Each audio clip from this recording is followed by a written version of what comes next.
Rises in energy costs from the big six energy companies have meant elderly people are finding it more difficult to keep warm this winter. And with the government saying more people are in fuel poverty than ever before, older people in Nottingham are worried. I would normally never worry too much about heating because I'd rely on the programmer. But now I always make sure that the heating is off at a certain time.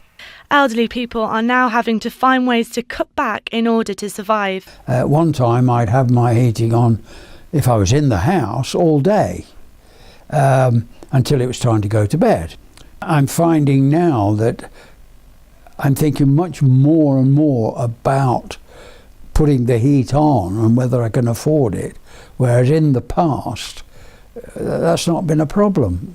Recent statistics from the Centre for Sustainable Energy state more than 17,000 households are classified as being in fuel poverty in Nottingham. But people on the streets are saying the prices and energy costs are just too high. Bills are far too high, they're going up all the time. I think they could do a lot more. They'll probably use all of the major companies and it doesn't make any difference whatsoever.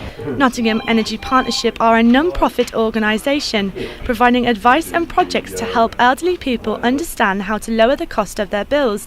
They think energy companies should do more to help the elderly. In the last 8 years, a dual fuel bill has gone up by about £200, so everyone's struggling, and especially the elderly because they're indoors a lot more and they're kind of stagnant, so they need the heat. With energy companies keeping their prices high, it seems the number of elderly people in fuel poverty will continue to rise too.